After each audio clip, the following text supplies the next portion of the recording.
a été amorcée. On voit bien dans les différents graphiques qui sont donnés, et notamment les graphiques sur le lycée professionnel, le lycée général ou le CAP-BEP, que ces questions d'égalité nous renvoient à des problématiques filles-garçons, hein, je vous fais un peu vite, mais aussi à des questions de filière. Hein, et donc, et puis le choix d'activité. Hein, donc, ces problématiques-là, on commence à les apercevoir, enfin ça fait un petit moment déjà, mais on parle beaucoup des filles et des garçons, peut-être un peu moins des filières. Il me semble que c'est quelque chose qu'il faudrait aussi réfléchir dans l'avenir de façon un peu plus approfondie. Voilà. Moi, je ne vais pas tout prendre, je vais me contenter de travailler sur les filles et les garçons. Hein, c'est mon objet d'étude. Voilà. Mais il faut savoir que c'est croisé. Hein. Il faut savoir que j'ai non seulement des filles et des garçons, mais ces filles et ces garçons viennent d'origines différentes, avec des cultures différentes, avec des familles qui sont sportives ou qui ne sont pas sportives. Voilà, et donc tout ça, ça va croiser, bien sûr, dans ces questions d'égalité. Alors, cette réflexion sur l'égalité filles-garçons, je vais déclencher mon chrono, sinon il faut le faire. Voilà. Moi, j'ai pu approfondir ces questions en animant un groupe dans l'Académie d'Amiens, qui est le groupe sur... Alors, au début, ce groupe s'appelait Mixité, hein, il y a à peu près une dizaine d'années. En 2005, on a créé le groupe, et on était centré sur les questions de mixité. Voilà. On voulait, au travers de ces questions de mixité, faire de la mixité, mais aussi que les filles réussissent. C'était ça notre truc. Hein, on avait fait venir, par exemple, Annick Davis, hein, pour essayer de travailler là-dessus. Et puis très vite, on s'est rendu compte que si on voulait travailler sur les questions d'égalité, les garçons aussi pouvaient être en difficulté. Et donc, on ne pouvait pas se contenter d'être sur la mixité, sur la réussite des filles, mais qu'il fallait aussi travailler sur la réussite des garçons. Donc, quand on travaille sur l'égalité, ce n'est pas que sur les filles, c'est bien sur tous les élèves. Et puis, progressivement, on s'est rendu compte qu'entre la problématique de l'égalité et la problématique de la mixité, il y avait des choses qui étaient extrêmement liées, que l'un n'allait pas sans l'autre, que chaque enseignant, on peut dire chaque enseignant, en fonction de son histoire, sa formation, le contexte d'établissement, de classe dans lequel il est, va pratiquer un type de mixité, et que cette mixité va lui renvoyer des choses qui vont faire qu'il y aura plus ou moins d'égalité dans la classe. Et donc, il nous semble que ces deux problématiques, elles vont de pair, et qu'il faut les faire avancer ensemble. Voilà. Puis en plus, il n'y a pas un type de mixité, vous pouvez avoir des mixités équilibrées. En lycée professionnel, les mixités sont très déséquilibrées. Une classe que de filles avec deux garçons ou l'inverse. Voilà. Donc, et ces choses, voilà, c'est ce qu'on doit gérer au quotidien. Et donc, il nous semble que vraiment, les deux choses doivent être étudiées ensemble. Et c'est pour ça que maintenant, le groupe s'appelle Mixité et Égalité en EPS. Voilà. Alors, vous avez vu, je vous ai fait un magnifique petit oiseau pour démarrer. C'est un colibri. Et je vais commencer par vous raconter une petite histoire. C'est une légende, j'aime bien les contes. C'est une légende amérindienne qui est rapportée par l'altermondialiste Pierre Rabhi. Je suis sûre qu'il y en a plein qui connaissent dans la salle. Voilà. Un jour, dit la légende, je prends mon papier pour pas me tromper, il y eut un immense incendie de forêt. Tous les animaux terrifiés observaient un puissant désastre. Vous allez me dire qu'est-ce qu'elle raconte loin de l'hôtel. Ne vous inquiétez pas, moi, seul le petit colibri s'activait, allant chercher quelques gouttes avec son bec pour les jeter sur le feu. Il ne renonçait pas. À un moment, un tatou dit au petit colibri: « Mais qu'est-ce que tu fais? Ce n'est pas une goutte d'eau qui va éteindre l'incendie. » Et le colibri de lui répond: « Je sais, mais je fais ma part. » Vous allez me dire quel rapport. Et donc, le message que je veux vous faire passer ce matin, parce que j'ai qu'une demi-heure, donc j'ai fait un choix, en empruntant cette métaphore du colibri, c'est comment faire pour que chacun d'entre nous, enseignants de PS, ne se sente pas impuissant devant ces questions d'inégalité, que chacun puisse faire sa petite part du boulot et prenne conscience de son pouvoir d'agir au quotidien et prenne donc ses responsabilités. Alors, je parle de responsabilité, immédiatement on va dire: Cathy, tu nous culpabilises, ça ne va pas du tout, on fait ce qu'on peut. Donc vous voyez, j'ai barré, effectivement. Je ne veux pas vous culpabiliser, vraiment pas, parce que les difficultés qu'on a tous, je les ai également. Hein, et donc ça ne servira à rien de se culpabiliser collectivement et puis de se auto-flageller. Donc, comme disent de nombreux collègues, ça n'est pas facile. Donc, on est un peu tous en cours de PS comme le monsieur ou la madame des assiettes chinoises, c'est-à-dire que quand on a mis en route une assiette, il y en a une autre qui part, et puis encore une troisième, puis une quatrième, puis une cinquième. Il faut faire tourner le cours, puis parfois tout s'écroule en même temps, et donc les questions d'égalité, parfois, on les a oubliées, quoi, et donc c'est vraiment pas facile. Mais quand même, si c'est pas facile, ça ne veut pas dire qu'on ne peut rien faire. Voilà, et donc on peut quand même essayer d'agir. Mon intervention devrait nous permettre collectivement d'envisager de prendre une nouvelle paire de lunettes. Voilà. Je ne vais pas les mettre parce que c'est des lunettes de loin, donc après vous verrez, mais je verrai plus mon texte. Voilà. Pour lire le cours de PS, hein, donc vraiment essayer de lire autrement. Je vais expliquer pourquoi les lunettes c'est vraiment important. Des lunettes pour essayer de débusquer dans votre cours quand est-ce qu'il peut y avoir un risque d'inégalité. Il y en aura tout le temps, même dans mes cours. Moi, je suis un prof excellent, mais à chaque fois, il y a des moments d'inégalité. Voilà. C'est systématiquement. Et à quel moment on peut voir cette inégalité et on peut la rectifier un petit peu. Voilà. Ma paire de lunettes. Alors, mon intervention, je vais très rapidement. Donc, d'abord, je vais vous rappeler pourquoi, pour moi, il est important, parce qu'on pourrait dire, mais est-ce que c'est vraiment important ces questions-là? On a eu plein de chiffres, mais est-ce que c'est vraiment important de se poser ces questions d'égalité? Ensuite, deuxième point, quels sont les mécanismes de ces inégalités? Par quoi ça passe? Voilà, pourquoi on a ces chiffres, entre autres. Hein. Et puis enfin, je vous donnerai quelques pistes pour être collectivement plus vigilants. Cet après-midi, il y aura des ateliers qui vont aller encore un petit peu plus loin sur ces pistes. Et vous donner des choses avec la vidéo, donc ce sera encore plus parlant. Donc premièrement, pourquoi est-ce qu'un enseignant doit s'intéresser à ces questions? Je n'ai pas dit enseignant de PS, je parle même bien d'enseignant. Moi, je suis enseignante de PS, mais je suis aussi enseignante. Et dans mon établissement scolaire, il y a plein de structures dans lesquelles je peux intervenir avec mes collègues. Par exemple, il y a le CESC, dans lequel je peux travailler avec mes collègues. Alors pourquoi est-ce que moi, je m'intéresse à ces questions? Bon, genre, il y a plein de raisons, je vous en ai sorti quelques-unes. Sait-on par exemple qu'un jeune homosexuel sur 4 tente de se suicider? Sait-on que dans une classe, dans n'importe quelle classe, vous avez à peu près 10% d'élèves qui seront ou qui sont homosexuels? Donc ces questions-là, elles doivent, voilà, il faut quelque part on s'en empare. Sait-on que les insultes sexistes et homophobes sont les plus fréquentes au collège, y compris à l'égard des adultes? Sait-on que la plupart des garçons font exprès de se faire punir pour gagner l'admiration de leur père, donner des preuves de leur virilité et conquérir les filles? Sait-on que les filles ont une estime d'elles-mêmes plus basse que les garçons? Je ne vais pas développer parce que Coralie tout à l'heure elle va en parler, hein, mais donc si on veut travailler aussi sur ces questions-là, c'est important de le savoir. Sait-on que les filles et les garçons les plus faibles subissent fréquemment des attouchements de la part des garçons dominants, et ce, quel que soit le profil socio-économique de l'établissement? Actuellement, on parle beaucoup d'harcèlement, hein, donc voilà, c'est dans l'air du temps, donc peut-être profitons de cette vague pour agir avec nos collègues. Sait-on que la mixité des métiers est loin d'être acquise, avec des conséquences négatives pour l'emploi des femmes?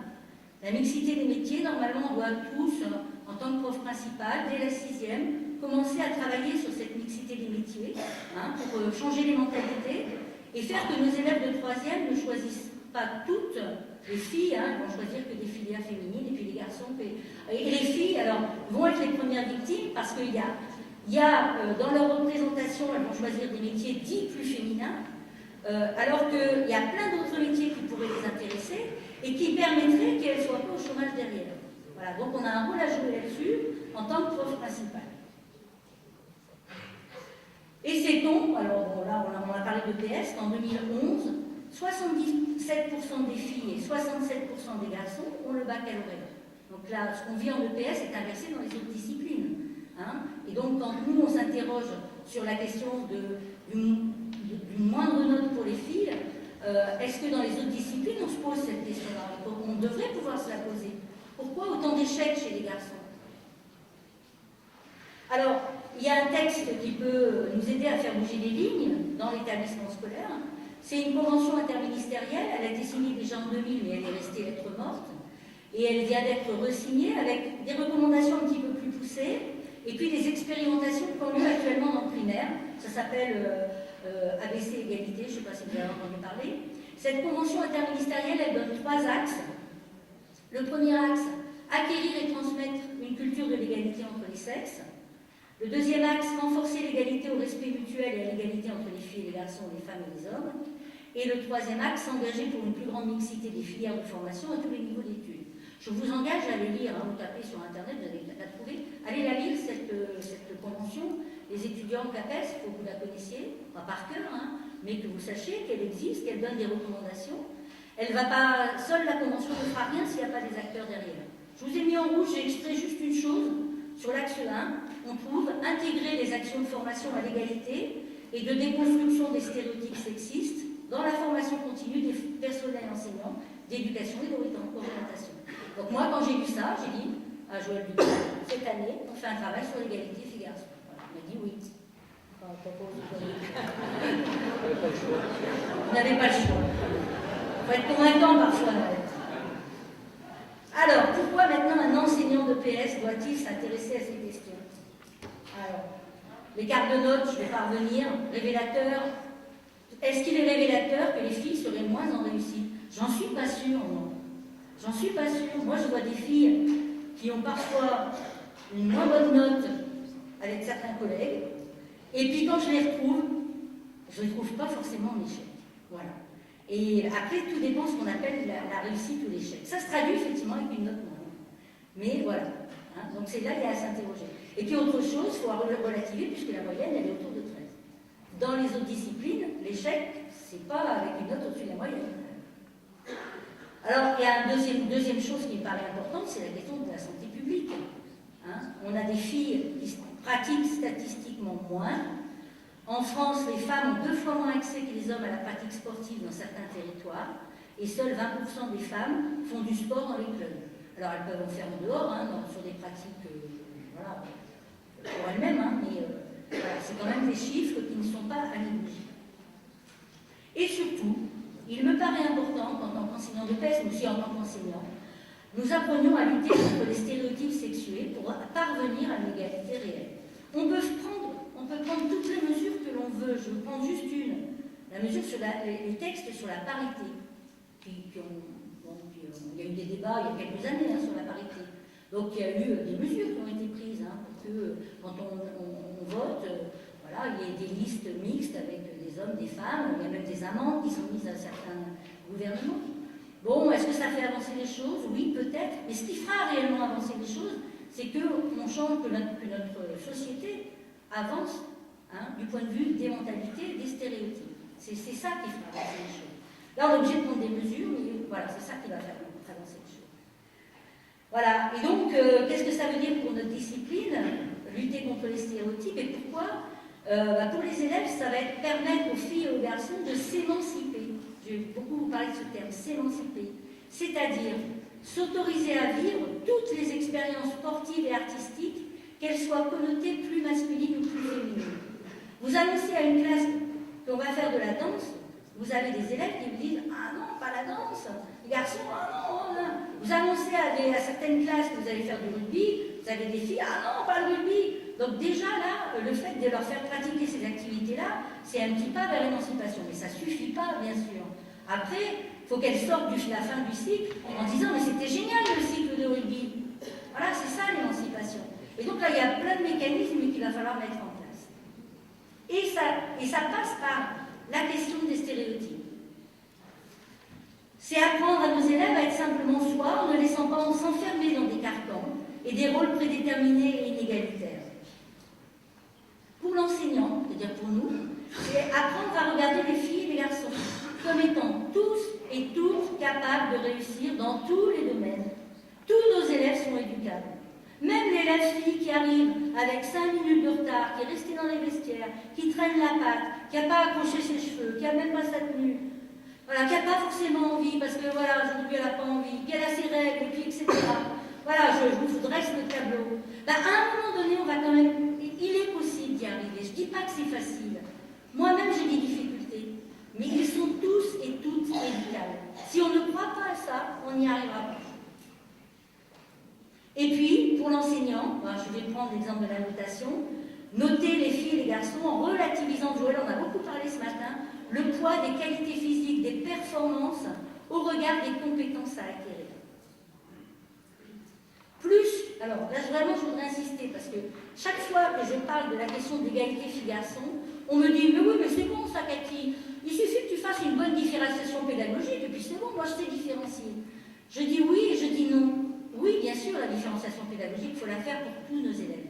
Mais plus qu'une simple différenciation, il s'agit bien de chercher l'émancipation par rapport au rôle assigné aux garçons et aux filles, au rôle qu'ils s'assignent eux-mêmes et au rôle qu'on leur assigne. Je vais développer, vous allez voir que ça va s'éclaircir au fur et à mesure. Et c'est bien le changement des mentalités qui va conduire à cette égalité réelle. Petite parenthèse sémantique, qu'est-ce que c'est des stéréotypes? Vous avez un exemple typique de, à l'étranger, comment on présente les Français. Voilà, avec la baguette, le béret et puis le litre de vin et l'escargot. Voilà. Les stéréotypes sont des croyances partagées concernant le comportement d'un groupe de personnes. Donc on y a tous recours, c'est une économie cognitive, hein. Voilà, donc c'est à la fois quelque chose qui nous fait fonctionner, et en même temps c'est un piège, parce que ça nous fait catégoriser des groupes, et on va dire les garçons, les filles, alors que non, dans le groupe des garçons, tout le monde ne se comporte pas de la même façon, dans le groupe des filles, tout le monde ne se comporte pas de la même façon. Voilà, autre type de stéréotype, les fonctionnaires sont des privilégiés. En EPS, si on veut grossir encore plus le trait, ça donne quoi? Le cliché numéro 1 que l'on fait fonctionner au quotidien. Les filles en EPS ne sont pas motivées, elles n'ont pas de vitesse, elles n'ont pas de puissance, elles n'ont pas de force, etc. Mais par contre, elles ont vachement de méthode. Ah, mettez dans un groupe une fille et là, elle va vous organiser votre groupe. Voilà. Donc là, on a la fille qui a le papier et le crayon. Voilà, ça fonctionne. Ça, c'est notre cliché. Et le cliché numéro 2 pour les garçons, eux, c'est bon, quoi. Ils ont compris, ils se battent, etc. Ils vont plus vite. Alors, je vous ai grossi le trait, hein, bien sûr. Mais ils peuvent être quand même un peu violents.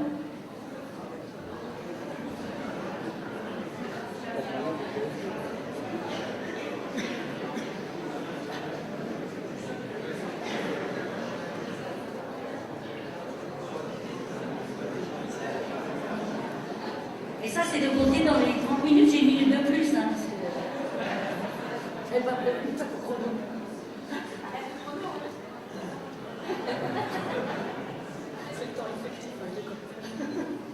Alors, bien sûr, c'est des clichés que je vous donne là. Je sais bien que vous ne pensez pas tous comme ça, et qu'on ne pense pas tous comme ça. Mais quand même, un petit peu. Voilà. Et moi, je joue aussi sur ces clichés. Alors, sur les filles, je n'ai pas vraiment trouvé l'image qu'il fallait, mais bon, voilà. Alors, derrière tout ça, il y a la question du genre et des études sur le genre. Je ne vais pas développer parce qu'on pourrait faire une journée entière là-dessus. Le genre, alors le sexe, le mot sexe, vous savez tout ce que c'est, hein, caractéristiques biologiques, physiologiques qui différencient les hommes et les femmes. Entre parenthèses, on est tous persuadés qu'il y a des hommes et des femmes, donc il y a deux sexes. Les chromosomes, hein, on a appris ça en troisième, je crois. Donc les chromosomes XX, XY. En fait, les scientifiques actuellement sont en train de développer, ont avancé dans leur recherche, et puis en fait c'est beaucoup plus compliqué que ça. Il y a des chromosomes XXXY, XXXY, enfin voilà. En fait, on arrive à 48 catégories hein, au niveau biologique et physiologique. Voilà. Donc, si ça vous intéresse, vous en verrez l'article. Donc voilà, sachez-le. Le mot genre sert à évoquer les rôles qui sont déterminés socialement, les comportements, les activités, les attributs qu'une société considère comme appropriés pour les hommes et les femmes. Autrement dit, le genre, c'est une construction sociale. D'accord ? Dès qu'un enfant naît, on lui construit son genre. La façon dont on va s'adresser à lui, hein, on va lui parler, on va l'habiller, on va lui donner des jouets, fait qu'on va déjà le déterminer comme étant plutôt du genre masculin ou du genre féminin. Alors, avec des choses qui peuvent être pas toujours aussi claires que ça. Hein. Voilà, comment ça va se passer? La société, elle a des attentes, des attitudes différentes selon les sexes. Elle va encourager les enfants à adopter des comportements typés à leur propre sexe. Les adultes sont persuadés d'avoir un comportement identique et égalitaire, ce n'est pas du tout vrai. Hein. Ces attitudes différenciées des adultes sont inconscientes. Par exemple, si vous avez des adolescents, je vous donne juste un exemple. Qu'est-ce que vous faites quand votre fils veut sortir à l'âge de 14-15 ans? Est-ce que vous êtes rassuré ou pas? Qu'est-ce que vous faites si c'est une fille? Vous n'avez pas le même comportement. En tout cas, moi, je n'ai pas le même comportement. Hein. Voilà, posez-vous ces questions-là.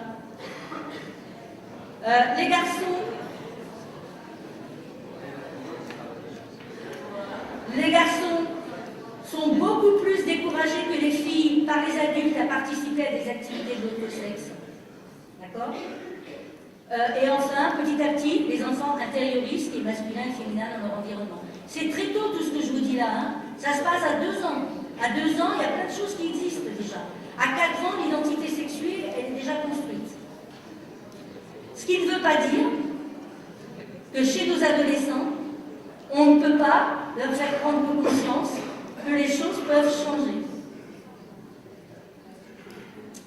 Voilà, ils adoptent pour eux-mêmes les comportements qu'ils ont étiquetés de leur propre sexe. Alors, les études de genre, qu'est-ce qu'elles font? Eh bien, elles dénoncent un ordre sexué où l'hétérosexualité est une norme dominante fondée sur la représentation binaire, complémentaire, constitutive de l'espèce humaine. Il n'y a qu'à voir ce qui s'est passé avec la loi sur le mariage pour tous. Hein. La norme hétérosexuelle et donc le fait que, voilà, on essaie de mettre en place cette loi, a choqué beaucoup de gens. Voilà, où les hommes constituent être dominants dans tous les espaces de pouvoir, politique, économique, scientifique. Alors, je voudrais là ouvrir une grosse parenthèse. C'est souvent quand je dis ça, les gens me disent « Mais alors toi, tu es une féministe, voilà, tu vas y aller là, tu es contre les hommes, tu fais la guerre. » Non. Dire que les hommes continuent à être dominants, ça ne veut pas dire que les hommes sont méchants, ça veut dire qu'à un moment donné, il y a la société qui fait qu'il y a un groupe constitué qui a des espaces de pouvoir, et c'est plutôt du côté des hommes. Voilà, il faut le savoir, c'est comme ça, et donc, à un moment donné, si on veut agir, il faut avoir ces connaissances-là. Et enfin, ce qui est important de savoir aussi, c'est qu'il y a une hiérarchie. Les valeurs associées à chaque sexe sont structurées dans une relation de hiérarchie, avec des valeurs masculines qui sont toujours mieux et qui sont systématiquement considérées comme supérieures. Voilà. Une définition de l'égalité sexuelle en lien avec le genre, pour moi, définir l'égalité en lien avec le genre, c'est à la fois être sur un axe de démocratisation, la culture commune. Par exemple, à la fin du 19e siècle, beaucoup de filles n'allaient pas à l'école. Il y a encore des pays où les filles ne vont pas à l'école. Donc le fait d'aller à l'école, c'est un acte. Et puis après, c'est quelle culture commune? Et même pour nous, est-ce que j'enseigne la même chose aux filles et aux garçons? Et ensuite, le deuxième axe, je vous en ai déjà parlé, c'est l'axe de l'émancipation par rapport aux rôles sociaux qu'on attribue conventionnellement aux garçons et aux filles. Je vais expliquer ça, hein, il va y avoir un truc qui va préciser. Et lutter, bien sûr, contre le sexisme et l'homophobie. Alors, mettre la paire des lunettes de genre, c'est considérer les différences non seulement entre les filles et les garçons, mais aussi entre les filles elles-mêmes et les garçons entre eux, en cessant de les considérer comme deux catégories distinctes et homogènes. Voilà, si je schématise, la société, la famille, l'école, les médias, ça rassure de le savoir, c'est pas que vous, hein. On baigne dans tout ça. Renforce l'intériorisation des rôles sociaux conventionnellement attribués à un sexe, ce qui fait que souvent on se fait piéger en faisant correspondre aux garçons un genre masculin et aux filles un genre féminin. Voilà, alors qu'il faudrait essayer de considérer des choses un petit peu plus mélangées. Voilà, je passe vite parce que on nous tourne. Ça, je vais enlever. Ça. Alors, quand même, pour vous faire réagir, la société sexiste et homophobe, voilà, il suffit de regarder les pubs, hein, vous allez la voir. Les fédérations sportives sexistes, fédération de handball, voilà, vous avez la coupe de la Ligue chez les filles, vous m'expliquerez pourquoi la fille elle a un fouet et elle est à moitié dénudée pour aller faire du handball, je comprends pas bien. Hein, voilà. Alors que le garçon, lui, on le voit quand même faire du handball. Alors, ça a l'air de rien tout ça. Mais ces images et ces médias, c'est au quotidien. À la télé, on voit quasiment pas de sport féminin, on voit très peu. Comment voulez-vous que nos filles s'identifient? C'est a un vrai problème. Enfin, je ne peux pas m'empêcher de vous faire réagir sur une super initiative prise par l'UNSS et la Fédération de football pour faire que les filles jouent au football, ce que je trouve très bien, mais avec un titre à chier, le football des princesses. Qu'est-ce que c'est que ça? Enfin, quoi? Hein? Si on parle à nos filles de princesses uniquement, bah, évidemment, on ne va pas faire qu'elles deviennent sportives. Bon. Allez, je vais vous réveiller de la vidéo. Il faut que vous arrêtiez de parler, il me reste 6 minutes. Bon, le groupe d'avant, ils ont dépassé 5 minutes. Alors, je vais vous montrer 2 élèves, c'est pour vous expliquer la question de l'émancipation. 2 élèves, vous avez Camille, ici, là, Camille, et vous avez Sébastien.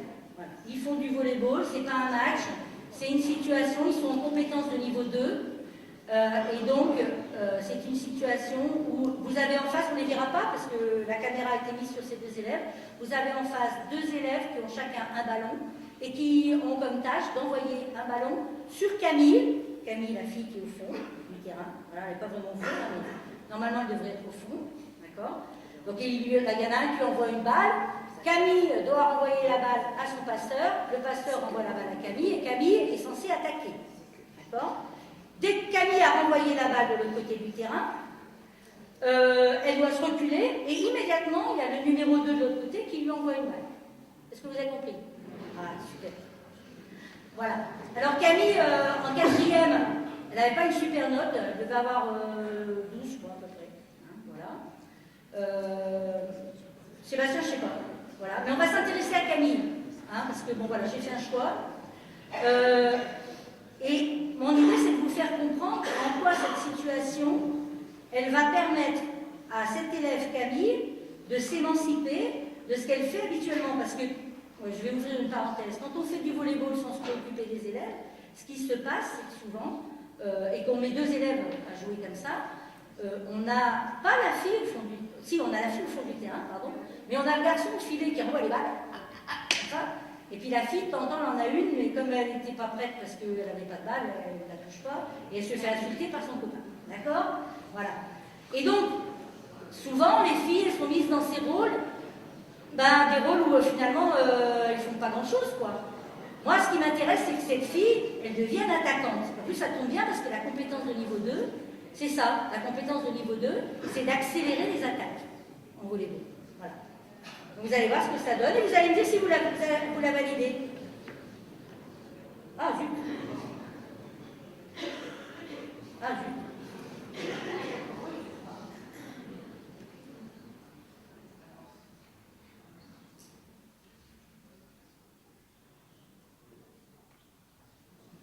Donc là, pour moi, elle n'a pas attaqué. Là, le passeur a loupé sa passe. Ils ne peuvent pas réussir à chaque fois. Donc, voilà. Là, elle attaque. Vous avez vu que Camille, elle ne recule pas, mais elle bouge tout le temps. Là, elle attaque un peu haut.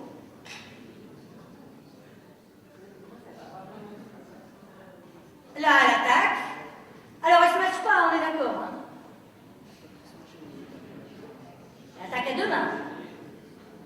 Elle bouge toujours. Hein.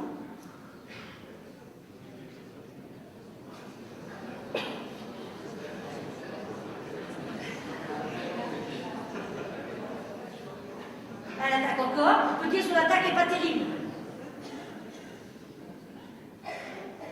Elle attaque encore.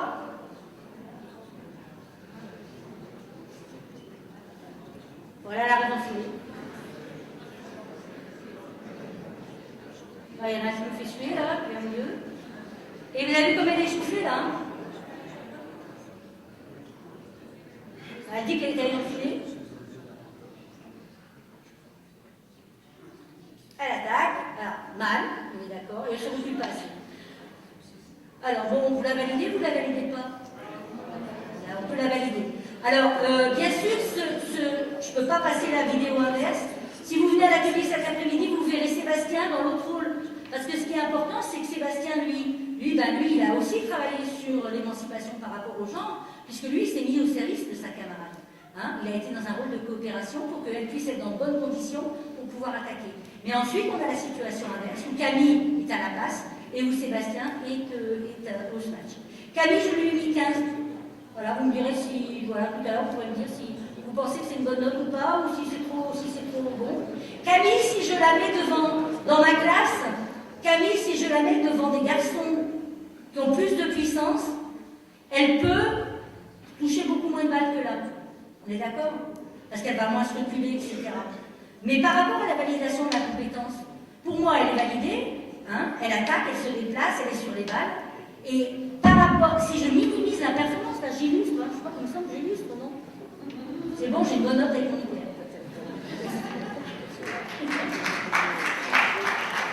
Alors, il me reste 1 minute, mais puis 5, 6, puis vous m'avez fait perdre du temps. Il me reste 2 diapos. Voilà, donc, nous avons des difficultés collectivement, nous les profs de PS, et nous avons 3 types de difficultés. Première difficulté, nous sommes dépendants des stéréotypes de sexe dans la lecture de nos contextes.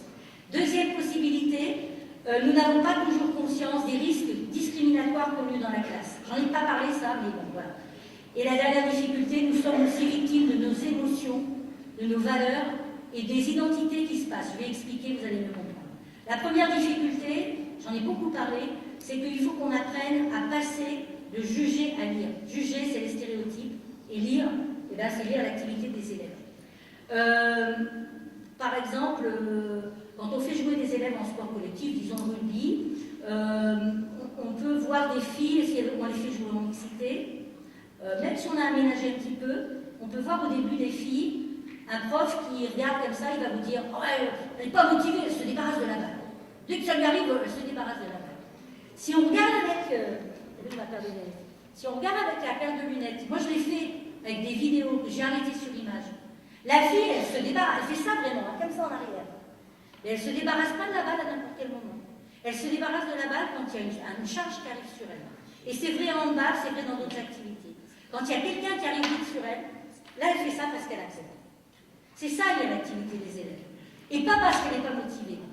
Et pourquoi elle a peur? Eh bien, elle a peur parce que quand on n'a jamais joué au ballon de sa vie, et on a beaucoup de filles qui sont en déficit culturel là-dessus, ben c'est compliqué d'être dans le duel. Il va falloir leur apprendre.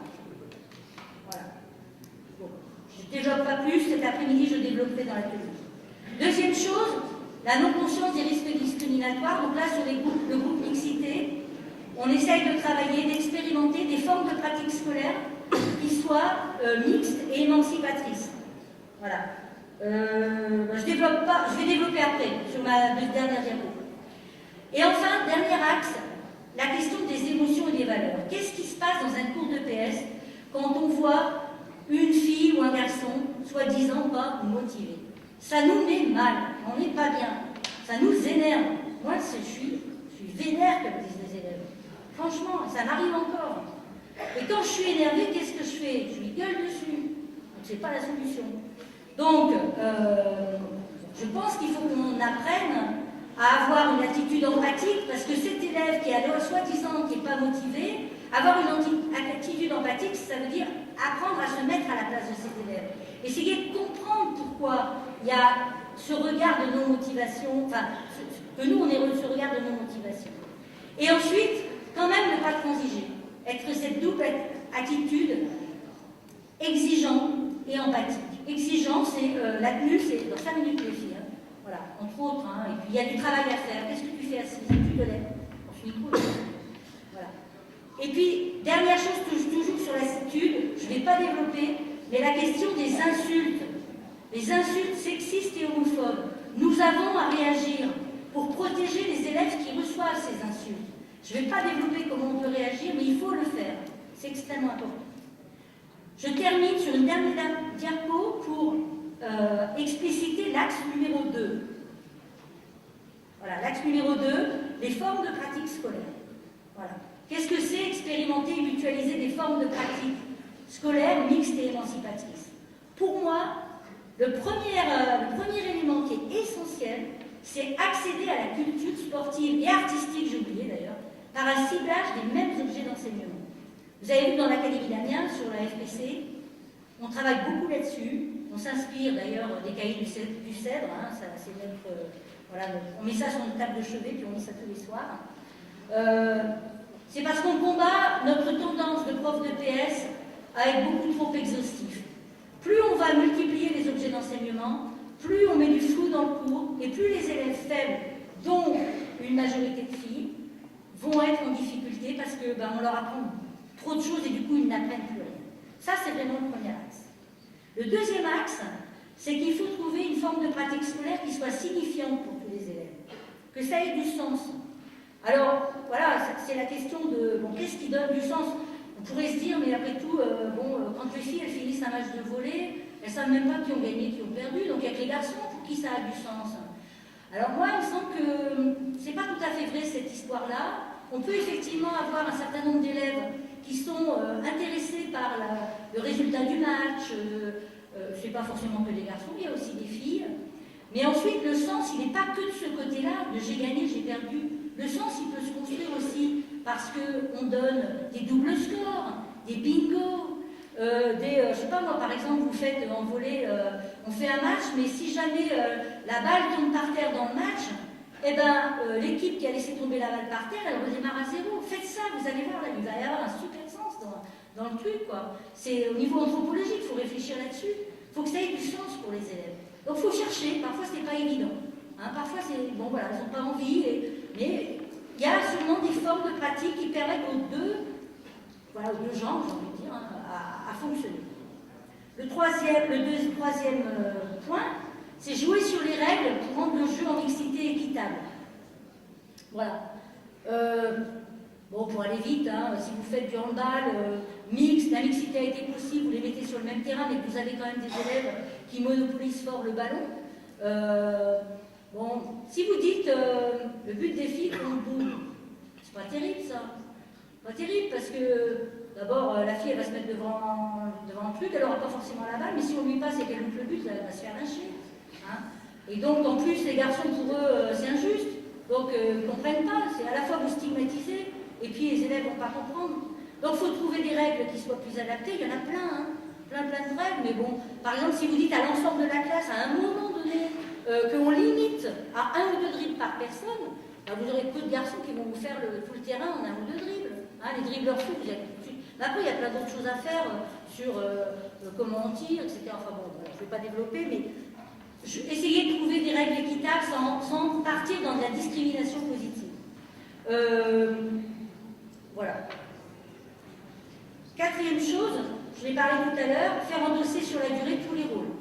La fille, elle est attaquante, le garçon est passeur, mais après on change. Cinquième chose, minorer les interférences physiologiques, en particulier l'aspect énergétique. Là, ce que vous avez vu, le filet était relativement bas, il permettait à la fille d'attaquer à deux mains. Si je lui mets un filet plus haut, c'est pas possible. Si dans le même terrain, on a des garçons qui ont beaucoup de détente, en troisième, on a des garçons qui ont vachement de détente.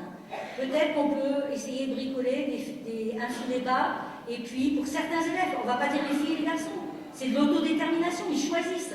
Pour certains élèves qui ont plus de détente, eux, ils peuvent attaquer avec au-dessus de l'élastique. Pourquoi pas? Sixième chose, faire acquérir les techniques nécessaires à la compétence. Ça, c'est essentiel. On a des filles en sport co qui ont un déficit culturel énorme. Il faut qu'elles apprennent à dribbler, il faut qu'elles apprennent à tirer, il faut qu'elles apprennent à coordonner. Et ça, il faut passer beaucoup de temps à répéter, refaire, mettre de la qualité, sentir. Et enfin, dernier point, favoriser le tutorat mixte en diade dissymétrique me paraît être quelque chose d'intéressant. Vous aurez aussi des interventions cet après-midi par rapport à cet axe. Je vous remercie.